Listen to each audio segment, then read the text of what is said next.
ये भारतवर्ष है जिसे दुनिया कभी विश्व गुरु के रूप में जानती थी। इसी भारत राज्य है ओडिशा, राज्य एक कोण पर पड़ती है। इसी स्थान पर कभी संसार का सबसे भव्य और विशाल सूर्य मंदिर बनवाया गया था। तुम कलिंग की पहचान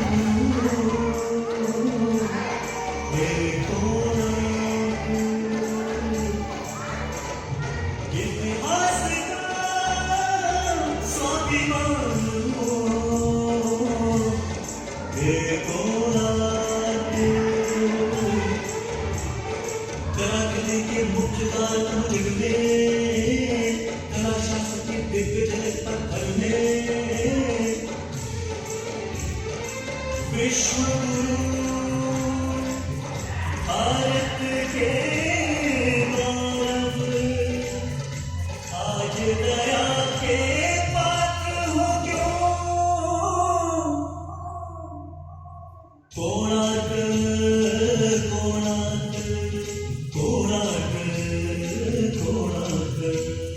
सैकड़ों साल पहले की बात है। पुरातात्विक दस्तावेज के तौर पर संग्रहित पुस्तक मादला पांची और बाया चकड़ा में उल्लेख है कि 13वीं सदी में गंगवंश के राजा लंगोला नरसिंहदेव ने इस सूर्य मंदिर का निर्माण करवाया था। नरसिंहदेव युद्ध में बड़े प्रवीण और शक्तिशाली थे और मात्र 18 साल की उम्र में वे अपने पिता राजा अनंग भीम देव की विशाल सेना के प्रधान सेनापति नियुक्त कर दिए गए थे।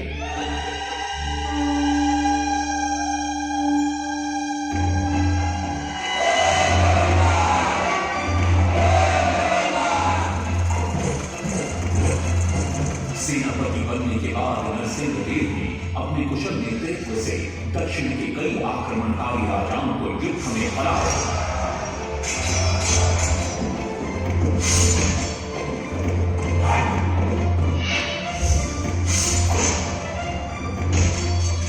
और उनके राजकोष पर कब्जा कर लिया।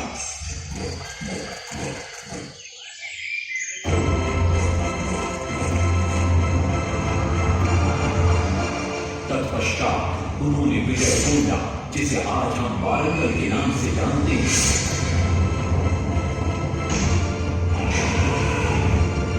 कि काकतीय वंश के राजा गणपति को परास्त किया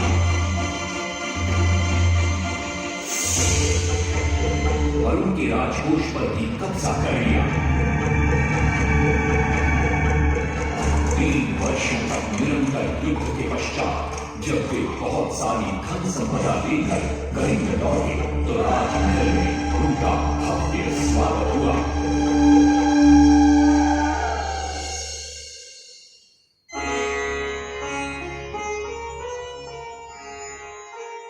राजमाता कस्तूरी देवी पुत्र नरसिंहदेव की वीरता से बहुत प्रसन्न हुई और पुत्र के सामने अपने मन की इच्छा प्रकट की। कहा, तुम्हारे पिता ने शंकर क्षेत्र पुरी में भगवान जगन्नाथ का भव्य मंदिर बनवाया है। मैं चाहती हूँ कि तुम पद्म क्षेत्र कोणार्क में उससे भी भव्य और विशाल सूर्य मंदिर बनवाओ। किंतु नरसिंहदेव माता से प्रति प्रश्न करते हैं, सूर्य मंदिर ही क्यों, और वो भी कोणार्क में? तब राजमाता कस्तूरी देवी बतलाती हैं, द्वापर युग में भगवान श्री कृष्ण के पुत्र सांब बड़े ही सुंदर और सुकुमार थे। वो नारद मुनि को चिढ़ाया करते थे। एक दिन नारद मुनि ने सांब को सबक सिखाने की योजना बनाई और उन्होंने सांब की सुंदरता की प्रशंसा कर उन्हें गोपियों के साथ जल क्रीड़ा करने को उकसाया। वहीं दूसरी तरफ भगवान श्री कृष्ण को जाकर कह दिया कि सांब अपनी मां समान गोपियों के साथ जल क्रीड़ा कर रहा है। श्री कृष्ण इस बात से बहुत क्रोधित हो जाते हैं और वे सांब को श्राप दे देते हैं, जिस सुंदरता का तुम्हें अभिमान है वो तत्क्षण नष्ट हो जा। सांब को घोर हो जाता है। जब सांब राजमहल लौटते हैं और मां जामदेवी को ये पता चलता है कि पिता श्री कृष्ण के श्राप की वजह से सांब की ये अवस्था हुई, तो सारी रानियां क्रोधित हो जाती हैं। नारद जी को बुलाया जाता है। वे रोग मुक्ति का उपाय बतलाते हैं। वे कहते हैं, सूर्य की पहली किरण ऊर्ध्व देश के एक कोण पर पड़ती है जिसका नाम कोणार्क है। शाम को वहीं जाकर सूर्य की आराधना करनी होगी।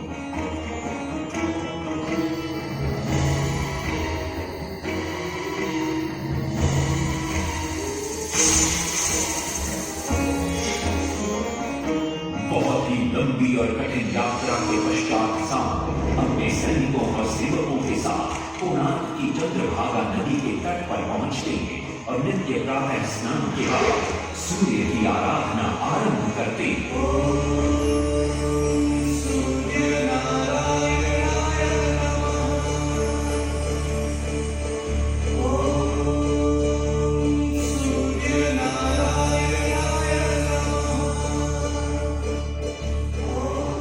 अन्न जल त्याग कर 12 साल की कठिन तपस्या के बाद सूर्यदेव प्रसन्न होकर प्रकट होते और शाम को रोग मुक्त होने का वरदान देते। पुत्र, आज रात्रि के चतुर्थ प्रहर में स्नान करते समय नदी के तल में तुम्हें एक वस्तु मिलेगी। वो मेरा ही प्रतिरूप होगी। उसका स्पर्श पाते ही तुम इस घोर रोग से मुक्त हो जाओगे। स्नान के पश्चात सांब जब नदी से बाहर आते हैं तो वो रोग मुक्त हो चुके होते हैं। उनके हाथ में एक छोटा सा पत्थर। उनके सुंदर और सुकुमार शरीर को देखकर सारे अनुचर और सिपाही प्रसन्न होते हैं। सांब उस पत्थर को वहीं स्थापित कर एक छोटा सा मंदिर बनवाते हैं। लेकिन जब उन्हें ज्ञात होता है कि सूर्य पूजा का विधि विधान यहाँ किसी को पता नहीं है तो वे चिंतित हो जाते हैं। वे ध्यान में बैठते हैं। सूर्यदेव पुनः प्रकट होते हैं और शाम के पूछने पर बतलाते हैं कि दूर पश्चिम में साक्य देश के माता ब्राह्मण पूजा की विधि विधान जानते हैं। साक्य देश की ओर निकल पड़ते हैं जो आज का ईरान है। महीनों की लंबी यात्रा के बाद सांप 18 नागा ब्राह्मण परिवारों को साथ लेकर कोणार्क लौटते हैं और सूर्य मंदिर में पूजा शुरू हो जाती है। राजमाता कस्तूरी देवी नरसिंह देव को बतलाती हैं कि विवाह के कई वर्षों बाद तक जब हम निसंतान थे, मैंने भी उस सूर्य मंदिर में पूजा अर्चना की और तुम पुत्र रूप में मुझे प्राप्त हुए। माता की बात सुनकर नरसिंह देव मां को कोणार्क में संसार का सबसे भव्य और विशाल मंदिर बनाने का वचन देते। सदाशिव सामंतराय महापात्र, जो शिवई सांतरा के नाम से लोकप्रिय थे, वे अपने सहयोगी बीसू महाराणा के साथ मंदिर का प्रतिरूप बनाते हैं और नरसिंह देव के समक्ष प्रस्तुत करते हैं। नरसिंह देव मंदिर का प्रतिरूप देखकर अभिभूत हो जाते हैं और शीघ्र मंदिर निर्माण कार्य आरंभ करने का आदेश देते हैं। दूर से बड़े-बड़े पत्थर लाए गए, जितने पत्थर डाले गए सारे टूट गए। आपने जो डाला उसमें डाले गए, नहीं पता डाला सारे टूट गए। सिकड़ी सांकरा हुए परेशान, किस विधि मंदिर बने।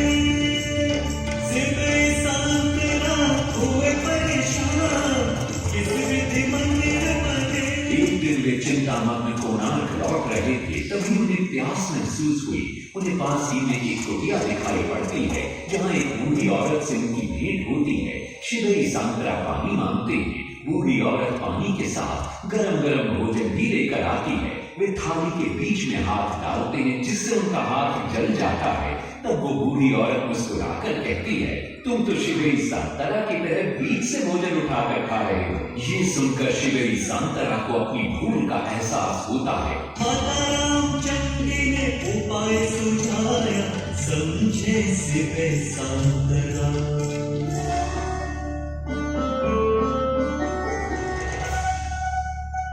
तत्पश्चात वो किनारे से पत्थर डलवाना शुरू करते हैं और मंदिर निर्माण का कार्य तेजी से आगे बढ़ने लगता है। 1200 शिल्पियों ने 12 वर्ष में मंदिर बनाया। घोड़े साथ सजा धन रथ में, समय का चक्र बताया।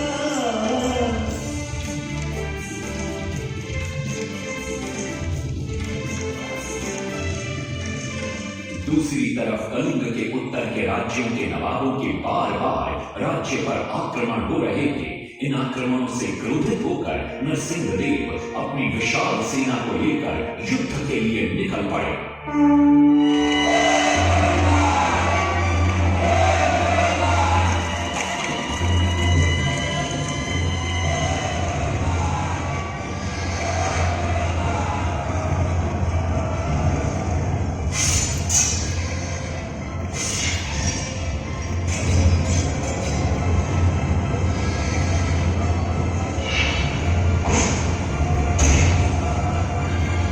शक्तिशाली गौड़ वंग के नवाबों को भी युद्ध में परास्त कर दिया और उनसे प्राप्त सारा धन अपने कब्जे में लेकर सूर्य मंदिर के निर्माण कार्य में लगा दिया। 1200 कारीगरों के अथक प्रयास से 12 साल बाद विशाल और भव्य सूर्य मंदिर बनकर तैयार हुआ। उस समय के लोगों में वास्तुशास्त्र, ज्योतिष शास्त्र और खगोल शास्त्र का जो ज्ञान था, उसे देखकर आज के बड़े बड़े वैज्ञानिक भी आश्चर्यचकित रह जाते हैं। कई प्रयासों के बाद भी मंदिर के गुंबद पर कलश स्थापित नहीं हो पा रहा था। क्रोधित नरसिंह देव ने आदेश दिया कि कल प्रातः काल तक यदि कलश स्थापित नहीं हुआ तो सबके सर धड़ से अलग कर दिए जाएंगे। सभी शिल्पकार घोर चिंता में डूब जाते हैं।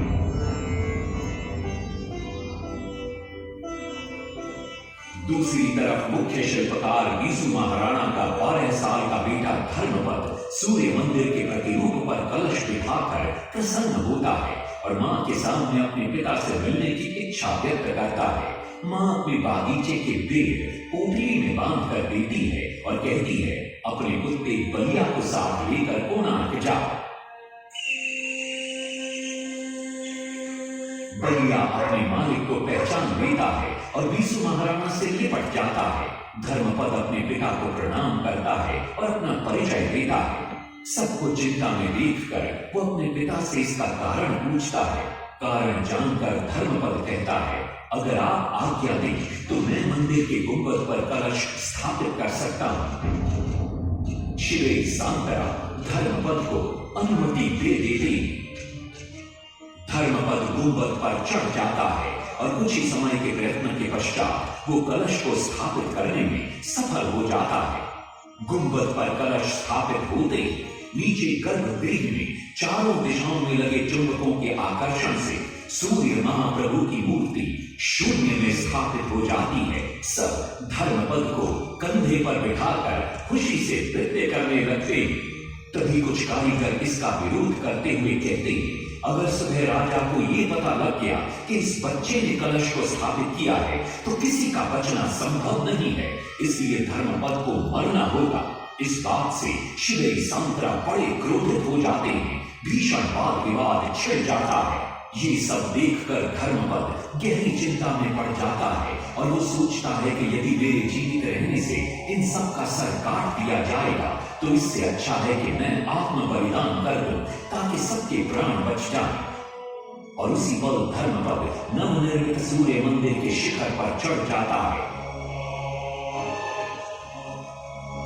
महाराणा के सुपुत्र धर्मा ने कलश बिठा के त्याग दिए निज प्राण, शिल्पियों का मान बढ़ाया। वास्तुशास्त्र के अनुसार बना सूर्य मंदिर। सूर्य उत्तरायण हो या दक्षिणायन हो, सूर्य उदय की आज भी पहले किरण पड़ती प्रभु के ऊपर।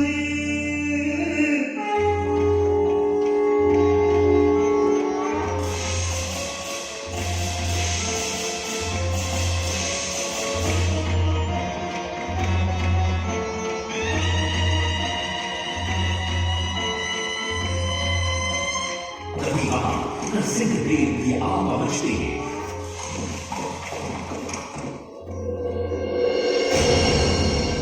और सूर्य सूर्य महाप्रभु को शून्य में स्थापित देख वे भी आनंद से भर जाते हैं और शिवई सांतरा की भूरी भूरी प्रशंसा करते हैं।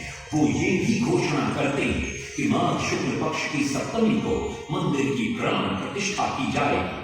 लेकिन शिवई सांतरा कहते, राजन, तिथि तो अच्छी है, लेकिन मंदिर की प्राण प्रतिष्ठा के लिए ये शुभ नहीं है।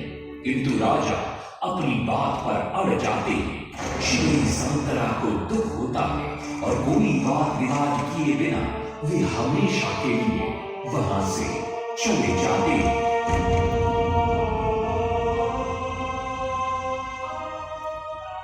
पूर्व निर्धारित तिथि पर मंदिर की प्राण प्रतिष्ठा संपन्न होती है।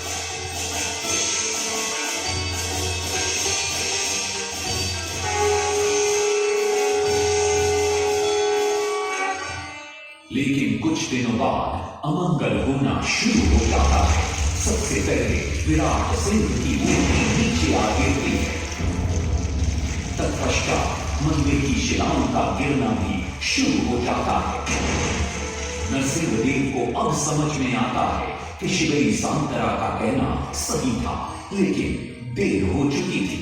बहुत साल बाद मंदिर के आसपास जंगल उगा और ये मंदिर घने जंगलों के बीच छुप गया। जब अंग्रेजों ने जंगल के बीच इस मंदिर को देखा तो उन्होंने इसका पुनरुद्धार किया। आज आप उसी विशाल मंदिर के भग्नावशेष देख रहे हैं। ये है इस प्रसिद्ध मंदिर की कथा। अब इस कथा में कितनी सत्यता है और कितनी कल्पना है, ये तो किसी को नहीं मालूम, लेकिन ओडिशा की जनश्रुतियों में यही कथा विद्यमान है।